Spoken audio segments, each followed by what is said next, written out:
Hello, everyone. I think I have everyone in. Let me check the waiting room one more time. Okay, so no, I do have a few people in the waiting room. Let me get everyone in.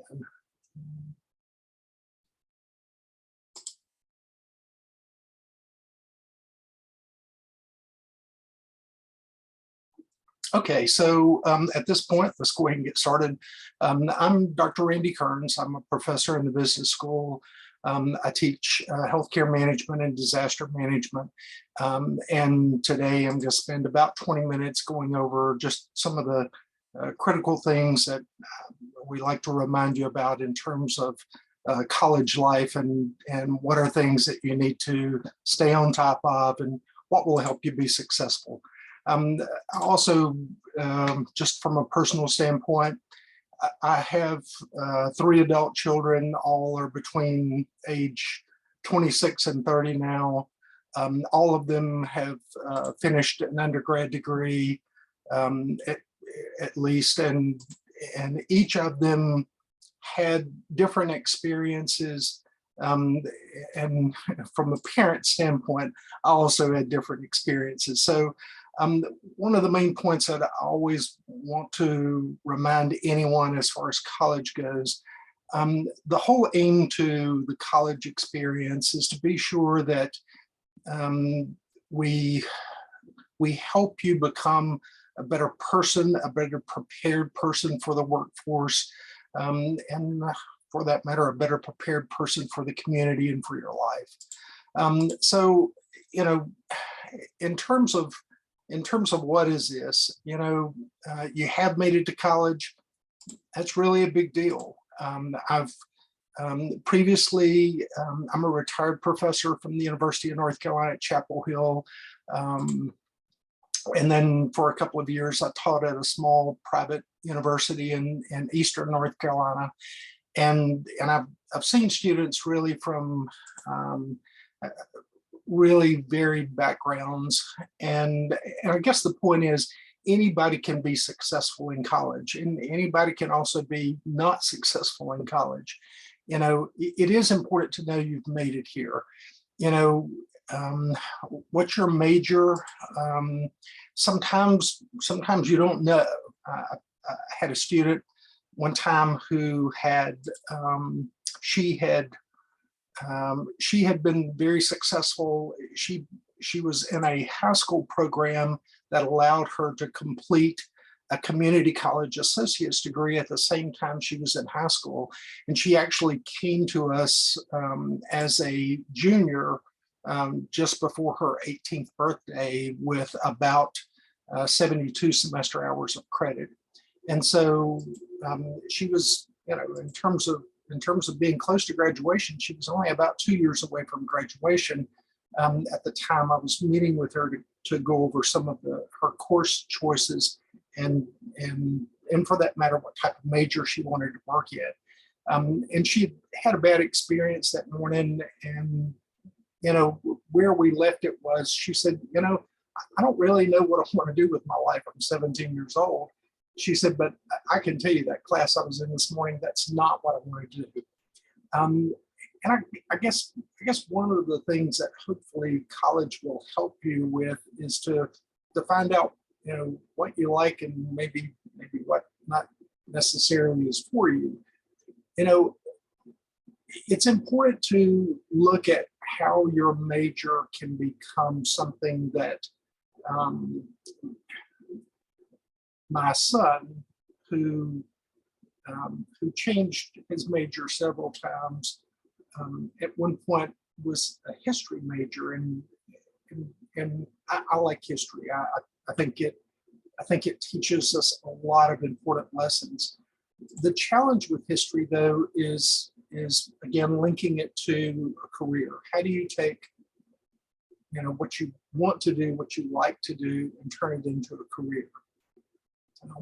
Ultimately, he didn't wind up with a degree in history, but you can be successful with a degree in history, but you have to think about how you're going to use it. Political science, are you going to work in government work?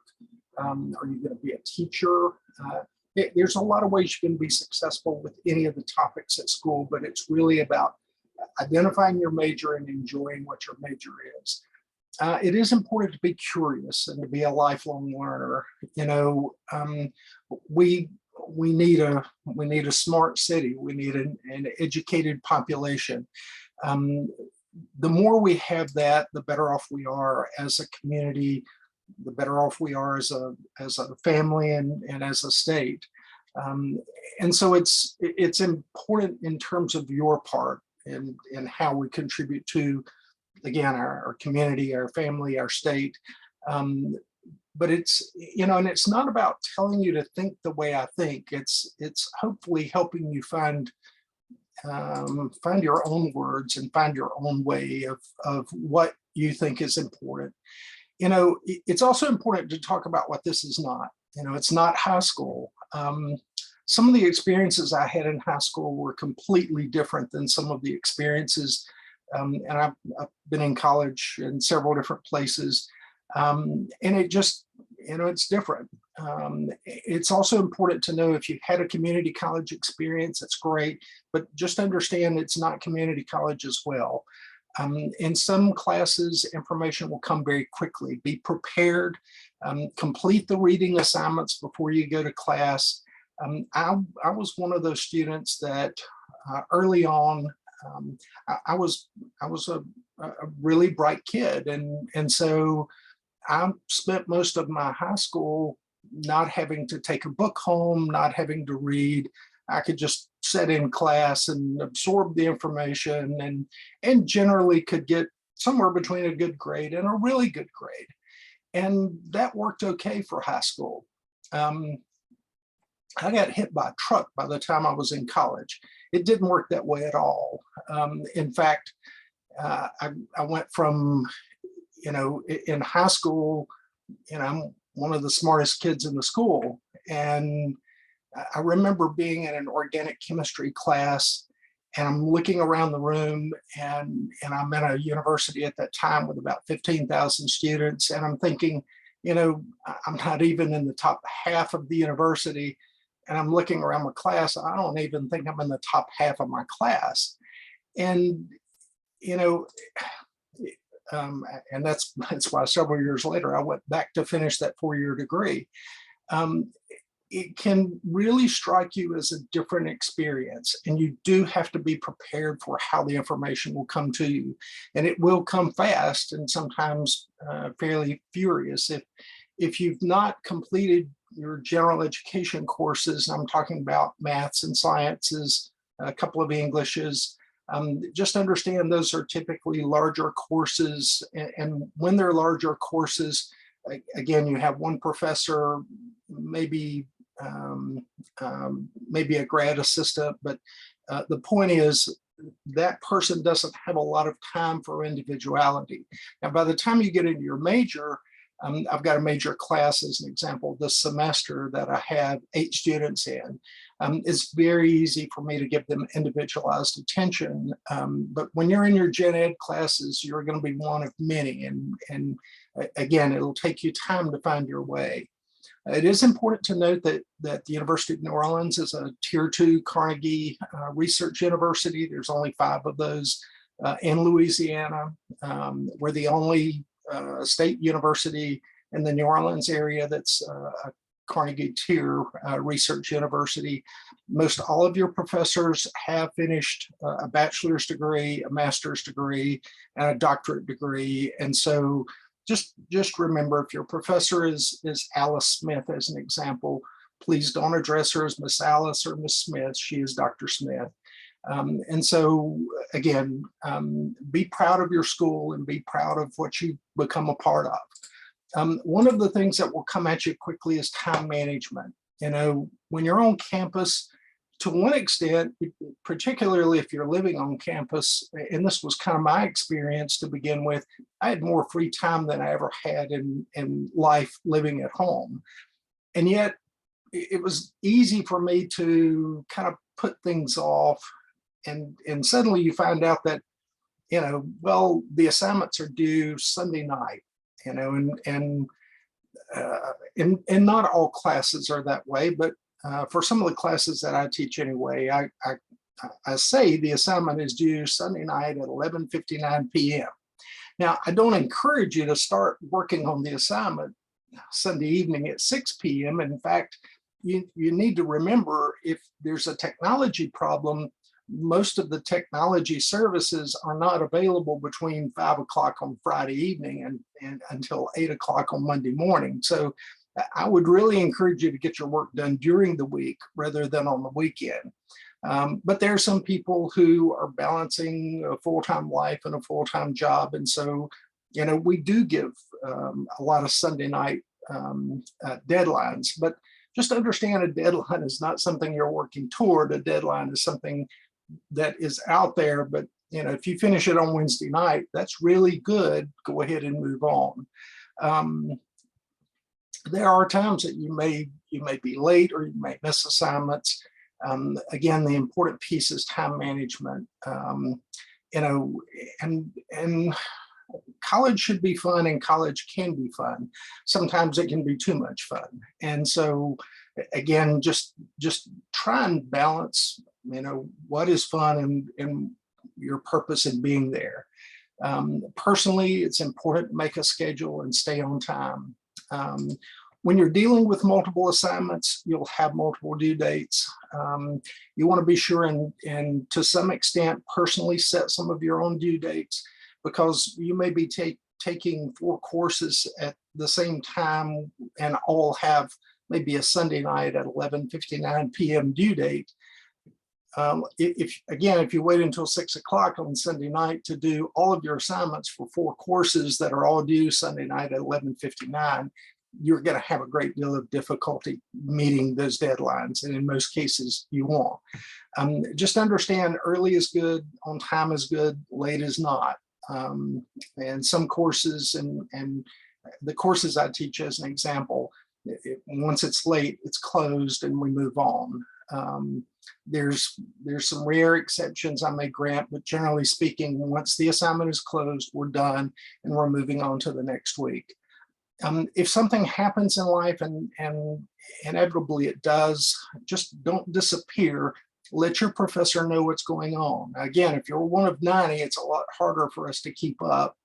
If you're in a smaller class, if you're one of 20 or you're one of 10, again, stay in touch with us and just tell us what's going on. UNO is a much smaller campus than some of the large schools like LSU, as an example. So it's a lot easier to stay in touch with your professor. Let's talk just a little bit about all of your assignments are typically in something called Moodle. If you've, for some of you, you may have used Moodle. Some of you may have no idea what I'm talking about. Let me actually switch screens just a minute and pull up Moodle, just so you have a chance to see, again, just a moment of what I'm talking about. So let's see. I'm going to move Moodle to there. Can somebody give me a thumbs up? Can you see my screen with Moodle? It should say 22 Fall HCM 2000. Okay, thank you. So when you log into Moodle, let me go to my dashboard. This is my dashboard. I'm teaching 3 courses this semester. And so let me just show you one course. This is Healthcare 2000.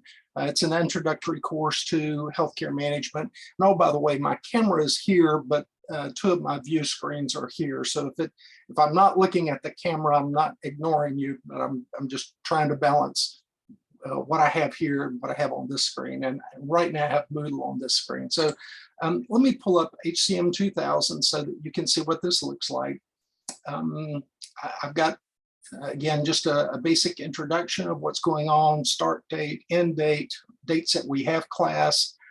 Some of our courses are what may be considered a hybrid course, meaning We'll spend most of the time in the classroom, but there will be some weeks that we won't come to the classroom and all of the content will be online. If that's the case, you do need to know if the online content is asynchronous or synchronous, meaning if it's asynchronous, that means I've put all of the content there. You can work through it at your own pace. If it's synchronous, it means that we're going to meet at a certain time, and usually it's the time of the class, maybe it's 6 p.m. and we're going to use the same technology, Zoom, and we're going to have a class like we normally would. We're just going to use Zoom technology for it. Hopefully the pandemic is behind us, and hopefully we're not going to wind up using Zoom a lot as much, at least in the future of teaching. I've taught with Zoom before, and I remember meeting with one of the administrators probably 5 or 6 years ago at another university where I was teaching with Zoom. And he said, "How do you like it?" And I said, "Yeah, I really don't like it at all." And he said, "Well," he said, I guess a way we need to think about this is in some parts of the community that we serve, they can't get to campus. And so if they're more than 100 miles from campus, but their only connection is through Zoom, 80% of something is better than 100% of nothing. And so I guess that's what I would tell you. For most of the people who can come to campus, Zoom is really not something that we're going to use on a regular basis. But sometimes if it's not available to you, and sometimes we wind up with military personnel who get deployed, sometimes that's the only way they can stay in touch with the course and still be able to complete their duties and tasks as they've been assigned with their deployment. So there will be times that we use Zoom. It's not, again, not certainly my preferred tool, but it certainly does work. Today's a good example of generally how it works. And then as I scroll down, I've got attendance, syllabus. Be sure and look at the syllabus. The syllabus is always the final word. If there's a question, and I'm not sure about something, I'm going to look in the syllabus. If there's a question you're not sure about something, you need to look in the syllabus. The syllabus attachment is a stock or standard information that's produced by the university. And then I've got several weeks worth of assignments here. Course overview is our first week. History of the American healthcare system is our second week. The third week, we have some online only content. That's also history of the American healthcare system. I've covered a lot of that in week 1. Week 2, everything there is individually driven. And then the week of September 5th is medical technology. Anyway, this gives you, and if I click on one of these, let me click on this one. This is content that obviously I would want you to read before you completed the course, but this is an overview. This is actually content that I published in a book that I wrote a couple of years ago. But it's basically the background and evolution of the American healthcare system, hospitals and clinics, and how things have evolved, again, in the American healthcare system. And then if I scroll down to here, there's a PowerPoint presentation, there's a quiz.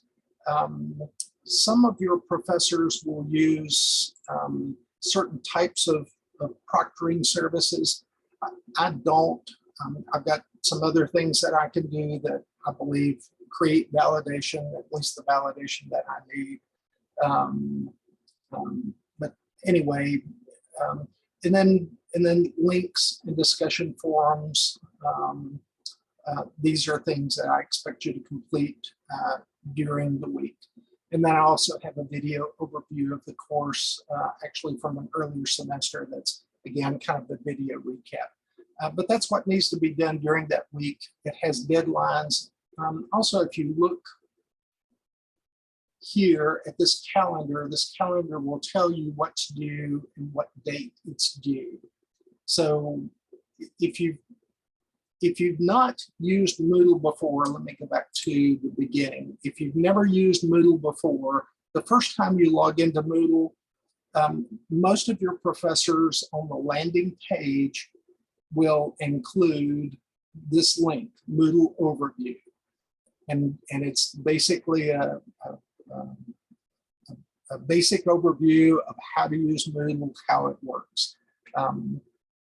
Because every classroom that you're in, you will see Moodle. So if you're a little bit anxious about the program, again, the best thing I can do is to encourage you to get comfortable with it, because you're going to see it a lot. One other thing about Moodle, and I'm not sure if I've got one of those assignments activated yet.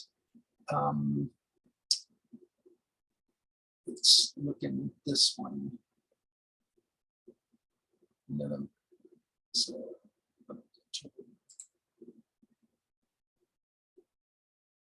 okay, well, we don't have time to keep poking around this, but let me tell you one other module that we find in Moodle, and that's a piece of software we use called Turnitin.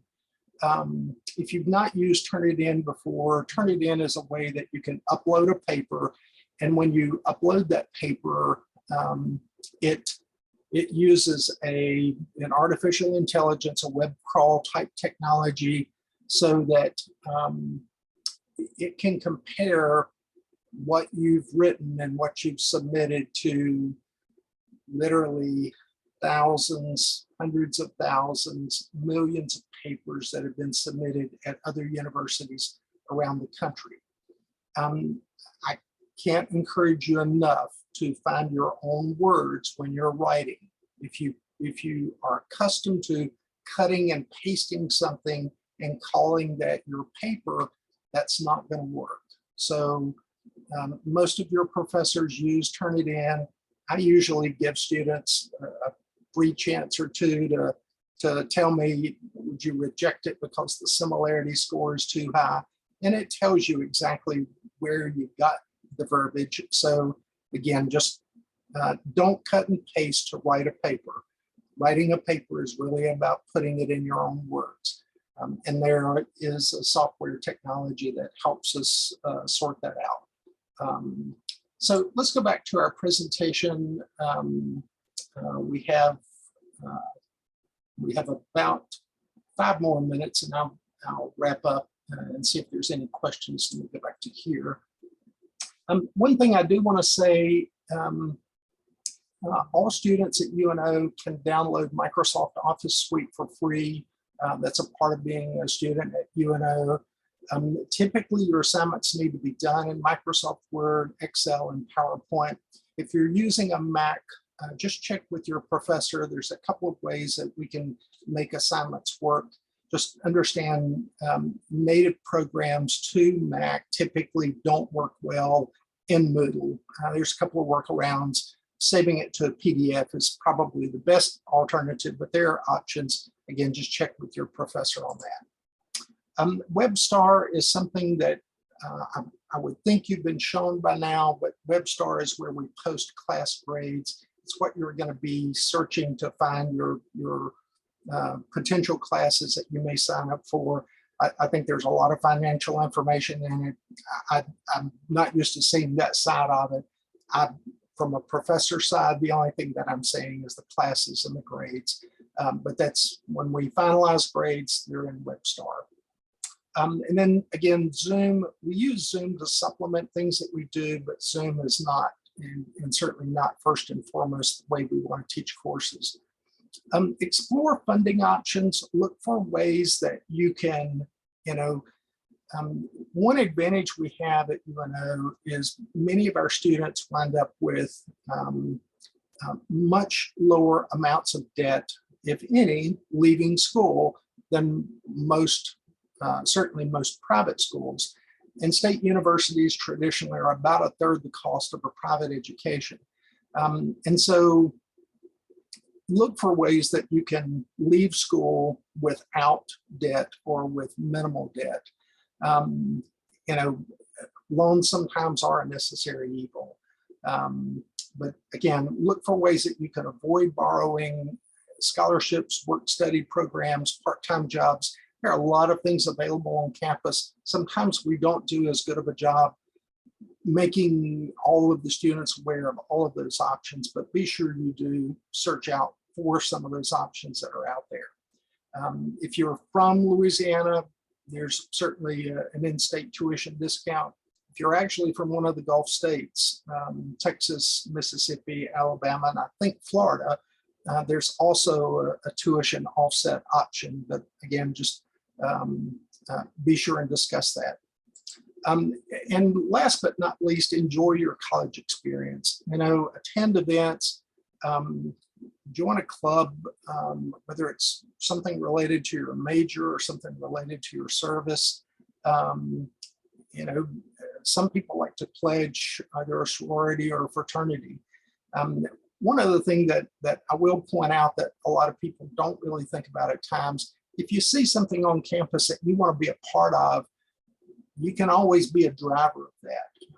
And an example, my son wanted to play rugby. He went to a smaller school that was in the University of North Carolina system, and they didn't have a rugby team. But he wound up finding several students who wanted to play rugby with him, and they formed their own team. They created a club, went to student services, and student services actually funded their club, and they wound up playing some games representing the university as a club sport. So there are options, even if you don't see something there that you want to be a part of. If there are other people who are interested in the same thing, work with student services and you can create it. Attend a game. Athletics at times are really not well attended at UNO. And part of it's because of the distance to some of the fields, but check with your professor. Some of them will typically give you a little bit of extra credit if you attend a game. It's school spirit. It hopefully is something that will help you in the future, but I would just encourage you to think about it. And then film and theater, certainly great options at UNO as well in terms of entertainment. But with this, let me go ahead and wrap up and say, so this is going to wrap up session one. There were a couple of people that just joined in the last few minutes. If you're here for session two, we're going to start actually in about 3 minutes. But I do want to ask, are there questions for people who are in session one?